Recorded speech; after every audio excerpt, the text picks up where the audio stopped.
Hello students. आज हमारा electrostatic series का पांचवा लेक्चर है जिसमें हम कैलकुलेट करेंगे electric flux through a surface enclosing a charge. अच्छा बच्चों, इससे पिछले लेक्चर में हमने इलेक्ट्रिक फ्लक्स के जो कॉन्सेप्ट को डिटेल के साथ समझा था, यानी इलेक्ट्रिक फ्लक्स होता क्या है और इलेक्ट्रिक फ्लक्स मैक्सिमम कब होता है और मिनिमम कब होता है, यानी डिटेल एक वीडियो है, 5-6 मिनट की वीडियो है।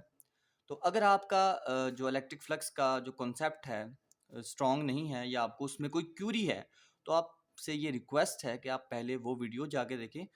उसके बाद अगर आप ये वीडियो देखेंगे तो आपको उसकी बेटर अच्छे तरीके से समझ आएगी। ठीक है, तो हम अपना टॉपिक शुरू करते हैं। तो हम अपने टॉपिक का नाम लिख लेते हैं, electric flux through a surface in closing charge. Closing charge यानी हमने हमारा जो टॉपिक है जो हमने कैलकुलेट करना है वो एक सफ़ियर है जिसके सेंटर में एक पॉजिटिव चार्ज है। तो उस पॉजिटिव चार्ज की वजह से उस सफ़ियर का जो फ्लक्स है वो हमने कैलकुलेट करना है। ठीक है, तो हम जो है वो फिगर बना लेते हैं ताकि आपको बेहतर तरीके से उसकी समझ आ सके। ठीक है, तो ये हमारा एक सफ़ियर है। ठीक है, ये हमारा एक सफ़ियर है। इस सफ़ियर के सेंटर में एक पॉजिटिव चार्ज है। तो बच्चों, आपको पता है कि एक पॉजिटिव चार्ज की वजह से जो इलेक्ट्रिक फील्ड लाइन होती हैं वो आउटवर्ड होती हैं। ठीक है, तो ये इसकी इलेक्ट्रिक फील्ड लाइंस जो है वो हम उसको बना रहे हैं कि ये इलेक्ट्रिक फील्ड लाइन यानी 3 डायमेंशनल होती हैं, हर तरफ होती हैं। तो ये इसकी इलेक्ट्रिक फील्ड लाइन जो कि आउटवर्ड है। तो बच्चों, जैसा कि मैंने बताया इससे पीछे, जब हम इलेक्ट्रिक फ्लक्स को कैलकुलेट कर रहे थे तो उस केस में हम एक प्लेन था हमारे पास, यानी हम किसी भी प्लेन से जो इलेक्ट्रिक फील्ड लाइन पास कर रही थी तो वो हमारा फ्लक्स था। यानी फॉर एग्जांपल ये हमारा एक प्लेन था, ये प्लेन है, और इस प्लेन में से जितनी इलेक्ट्रिक फील्ड लाइन हमारे पास पास कर रही थी, ये इस प्लेन का वेक्टर एरिया ए था, वो हमारा इलेक्ट्रिक फ्लक्स था जिसका फार्मूला जो था वो ई डॉट ए और ई ए कॉस थीटा। लेकिन इस केस में, सफियर के केस में, हमारे पास प्लेन नहीं है, एक सर्कुलर शेप है। तो बच्चों, इसका हम फ्लक्स कैसे कैलकुलेट करेंगे? बिल्कुल इसी तरह हम इस सफियर को छोटे छोटे पार्ट्स में डिवाइड कर लेंगे। ठीक है, छोटे छोटे पार्ट्स में डिवाइड करेंगे, इतने पार्ट्स में डिवाइड करेंगे, सो ऑन, इसी तरह कि एन नंबर ऑफ तक जाएंगे। यानी ये छोटे छोटे पार्ट्स को डिवाइड करने का मकसद ये है कि अगर हम इस सफियर को पार्ट्स में डिवाइड करेंगे, जो एक पार्ट होगा, यानी हम इनमें से किसी एक पार्ट को ले लेते हैं, उसको जब मैं यहाँ पर बड़ा करके दिखा रहा हूँ तो वो एक प्लेन को रिप्रेजेंट करेगा। जिस तरह हमने पिछले लेक्चर में प्लेन से एक फ्लक्स कैलकुलेट किया, लेकिन यहाँ सफियर था, तो हमें तो फ्लक्स प्लेन से कैलकुलेट करना आता है, सफियर का तो हमें आइडिया ही नहीं है। तो हमने इस सफियर के जो एरिया है उसको छोटे छोटे पार्ट्स में डिवाइड किया, इतने पार्ट्स में डिवाइड किया, यानी एन नंबर तक, यानी इस पूरे सफियर को हमने डिवाइड कर दिया एन नंबर तक, हमने इसको, इसके जो एरिया के जो प्लेन्स बना लिए। और जो एक प्लेन था, जो एक पार्ट था, वो एक प्लेन को शो कर रहा था जिसका जो वेक्टर एरिया है वो इस तरह है। यानी हमने यही वाला केस यहाँ पर बना लिया। तो हम अब करना क्या है कि हमने हर एक पार्ट का फ्लक्स कैलकुलेट करना है, फिर उस टोटल फ्लक्स को हमने ऐड कर लेना है, यानी हर एक पार्ट से जो फ्लक्स होगा उसको ऐड करके वो फ्लक्स जो हमारे पास आएगा वो एक स्फीयर का फ्लक्स है। बच्चों, ये देखने में तो काफ़ी कॉम्प्लिकेटेड लग रहा है, लेकिन ये बहुत इजी कॉन्सेप्ट है। यानी इसका जो फ्लक्स कैलकुलेट करना बहुत इजी है, इसी प्लेन की तरह है। बिल्कुल, आपने जो मैं करता जाऊंगा आपने गौर से इसको देखना है, ये बहुत ईजी है। तो चलते हैं।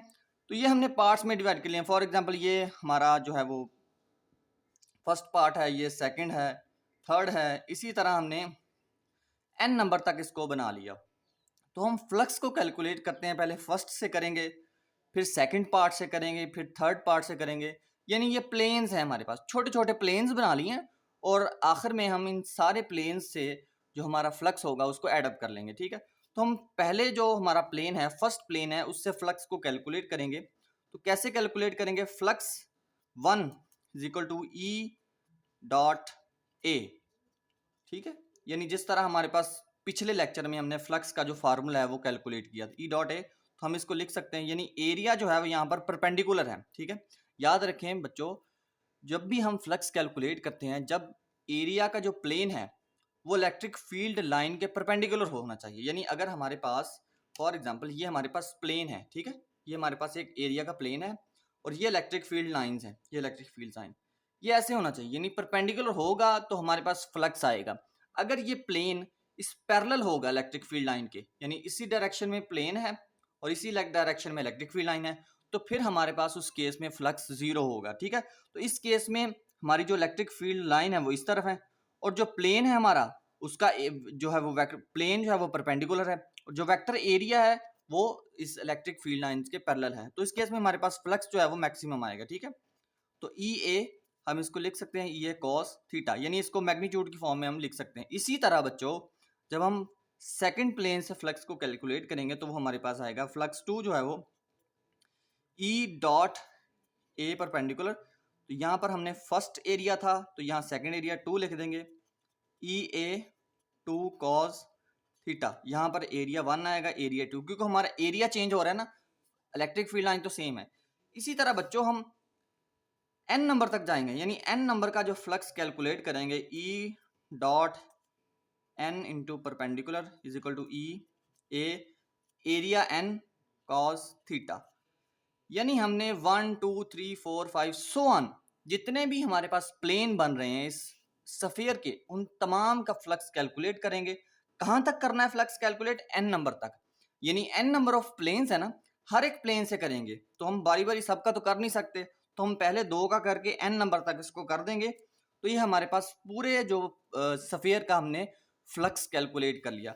अब इसको क्या है कि हम तमाम फ्लक्स को, जितना भी हमने प्लेन्स का फ्लक्स कैलकुलेट किया, इसको ऐड करना है ताकि हम टोटल फ्लक्स कैलकुलेट कर सकें जो इस पूरे सफियर का है। तो हम टोटल फ्लक्स को कैसे कैलकुलेट करेंगे? फ्लक्स टोटल किसके इक्वल होगा? Flux one plus flux to plus so on, कहां तक जाएंगे? एन तक जाएंगे, ठीक है। तो हम जो हमने फ्लक्स की वैल्यूज कैलकुलेट की हैं ऊपर, तो हम उनको पुट कर देंगे। फ्लक्स वन की क्या वैल्यू हो? ये वाली value E A one cos theta plus E A two cos theta plus so on E A n cos theta, ठीक है। तो बच्चों अगर ये मैंने लिखा है इसको मैग्नीट्यूड की फॉर्म में, ठीक है, अगर आप इसको मैग्नीट्यूड की फॉर्म में ना लिखें, अगर आप ये चीज भी लिखें तो आपका फ्लक्स फिर भी कैलकुलेट होगा, यानी दोनों केसेस आप कर सकते हैं। तो अगर हम इसको मैग्नीट्यूड की फॉर्म में ना लिखें, इस फॉर्म में लिखें, तो हमारे पास इसका जो है वो बेटर इसकी अंडरस्टैंडिंग हो सकती है। तो हम इसको जो है वो वेक्टर की फॉर्म में लिखते हैं, ठीक है। तो इस फॉर्म में अगर आप लिखेंगे तो बेहतर तरीके से आपको समझ आएगी। तो हम इसको लिखते हैं E dot A one plus E A two plus so on E A n, ये टोटल फ्लक्स हमारे पास। यानी बच्चों हमने किया क्या, फ्लक्स वन टू और फ्लक्स एन की जो वैल्यूज थी वो हमने सारी, फ्लक्स वन की वैल्यू ये थी, फ्लक्स टू की ये और फ्लक्स एन की ये हमने पहले इनको मैग्नीट्यूड की फॉर्म में लिखा, लेकिन आपने मैग्नीट्यूड की फॉर्म में थोड़ा कम्प्लेक्स हो जाएगा। बेसिक जो हमने कॉन्सेप्ट समझना है तो हम इसको जो वेक्टर की फॉर्म में हमारे पास जो वैल्यूज हैं डॉट प्रोडक्ट की, हमने इसको लिख लिया। तो बच्चों अगर आप इस पर गौर करें तो यहाँ से हमारे पास जो इलेक्ट्रिक फील्ड है वो कॉमन नहीं आ रहा, तो हम इलेक्ट्रिक फील्ड को कॉमन ले लेते हैं। तो हमने ई को कॉमन ले लिया, तो हमारे पास रिमेनिंग क्या बचा? A one plus A two plus so on A N. तो बच्चों ये देखें, जो ए वन है, ए टू है, सो ऑन ए एन है, ये किसका एरिया है? ये हमने इन तमाम पार्ट्स का जो प्लेन बने हैं इस सफेयर के, उनको ऐड किया है, उसका एरिया है।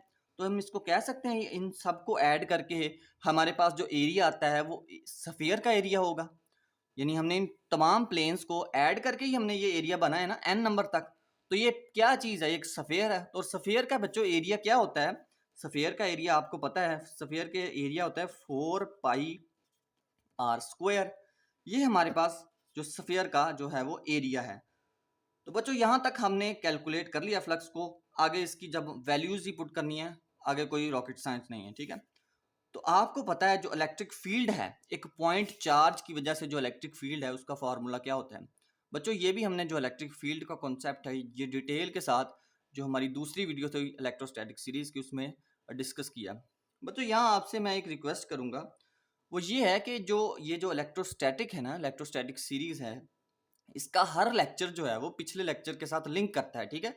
यानी अगर आपका कोई कंसेप्ट वीक है पिछले लेक्चर का, तो आपको एक नया कंसेप्ट समझने के लिए थोड़ा मुश्किल पेश आ सकती है। तो आपसे ये मेरी रिक्वेस्ट है कि आप पहले अपना कॉन्सेप्ट को स्ट्रॉन्ग करें। जिस तरह इस लेक्चर में हमारे पास इलेक्ट्रिक फील्ड का कॉन्सेप्ट यूज़ हुआ, इलेक्ट्रिक फ्लक्स का, तो आपके वो कॉन्सेप्ट स्ट्रॉन्ग होने चाहिए, तो फिर आपको इस जो लेक्चर है इसकी अच्छे से समझ आएगी, ठीक है। तो आपसे ये रिक्वेस्ट है कि पहले वो वीडियो देखें, एक स्टोरी की तरह चल रहे हैं ना, स्टेप बाय स्टेप। हमारी बात जो है वो जो है वो चार्जेस से शुरू हुई, फिर इलेक्ट्रिक फील्ड, फिर इलेक्ट्रिक फ्लक्स, तो यानी स्टेप बाय स्टेप चलते हैं। तो आप पहले अपने जो बेसिक कॉन्सेप्ट्स हैं उनको स्ट्रॉन्ग करें। तो चलते हैं। बहरहाल हमने जो इलेक्ट्रिक फील्ड कैलकुलेट किया था, उसकी जो वैल्यू थी एक पॉइंट चार्ज की वजह से, वो थी 1/4 pi epsilon q over r square.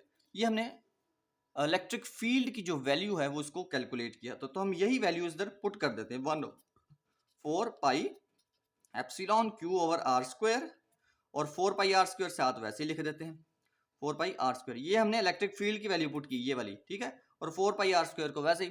तो यहाँ से बच्चों आपको नजर आ रहा होगा कुछ कैंसिल हो रहा है, ये आर स्क्वायर इसके साथ कैंसिल हो गया, 4 पाई इसके साथ कैंसिल हो गया, और हमारे पास रिमेनिंग क्या बचा, क्यू ओवर एप्सिलॉन। यानी हमारा जो फ्लक्स है, जो टोटल फ्लक्स है, वो किसके इक्वल है, क्यू ओवर एप्सिलॉन। बच्चों यहाँ से हमारा जो फाइनल फॉर्म है जो इलेक्ट्रिक फ्लक्स की, वो ये है कि किसी भी एक क्लोज्ड स्फीयर का जो फ्लक्स है वो किसके इक्वल होता है, चार्ज ओवर इट्स एप्सिलॉन। यानी जिस मीडियम में वो चार्ज है, उस मीडियम की वैल्यू और उस चार्ज की जो मैग्नीट्यूड है, उसको जो है वो फ्लक्स, उसको है वो निकाल सकते हैं। तो बच्चों इसके अलावा मैं आपको एक इंटरेस्टिंग सा कॉन्सेप्ट बताऊं कि हम उसी स्फीयर को यहाँ पर कंसीडर कर लेते हैं जो हमने पीछे किया था। ये एक पॉजिटिव चार्ज की वजह से जो इलेक्ट्रिक फील्ड लाइंस हैं, और इसके सराउंडिंग में हम एक इरेगुलर शेप का एक क्लोज्ड स्फीयर जो है वो बना लेते हैं, ठीक है। ये जो इलेक्ट्रिक फील्ड लाइंस हैं ये आउटवर्ड जा रही हैं, ठीक है, बाहर को जा रही हैं, आप जितनी मर्जी बना लें, ठीक है। तो बच्चों यहाँ पर आप देखें कि जो जितना इलेक्ट्रिक फ्लक्स इस क्लोज्ड स्फीयर से है, ये जो हमने पीछे बनाया ये वाला, उतनी ही इलेक्ट्रिक फ्लक्स इस इरेगुलर शेप से होगा। क्यों होगा, देखने में तो ये एक सर्कल है, स्फीयर है, ये एक इरेगुलर शेप है और इसका साइज भी ज्यादा है, तो फ्लक्स तो डिफरेंट होना चाहिए। लेकिन इन दोनों में से जो फ्लक्स इसकी होगा, फ्लक्स इसका होगा, वही फ्लक्स जो है वो इस इरेगुलर शेप का होगा। बच्चों यहाँ से हमें पता चलता है कि जो फ्लक्स है वो किसी भी शेप या ज्योमेट्री पे डिपेंड नहीं करता, बल्कि फ्लक्स डिपेंड करता है उस मीडियम पर या उस चार्ज पर कि चार्ज की मैग्नीट्यूड कितनी है या जिस मीडियम में वो है। यानी अगर ये सर्कल शेप है या ये कोई इरेगुलर शेप हो, कंडीशन ये है कि वो शेप क्लोज होनी चाहिए। उसकी शेप जो भी हो, उसकी ज्योमेट्री जो भी हो, फ्लक्स इस चीज पे डिपेंड नहीं करता। फ्लक्स सिर्फ उस चार्ज की मैग्नीट्यूड और उस मीडियम पे डिपेंड करता है जिस मीडियम में हमने उसको चार्ज को प्लेस किया हुआ है, ठीक है। तो उम्मीद है आपको इस लेक्चर की समझ आ गई होगी। तो आखिर में आपसे रिक्वेस्ट ये है कि इस चैनल को आपने सब्सक्राइब करना है, ठीक है, ताकि जितनी भी आने वाली वीडियोस हैं आपके पास वो पहुंच सकें और आप उससे फ़ायदा उठा सकें। शुक्रिया।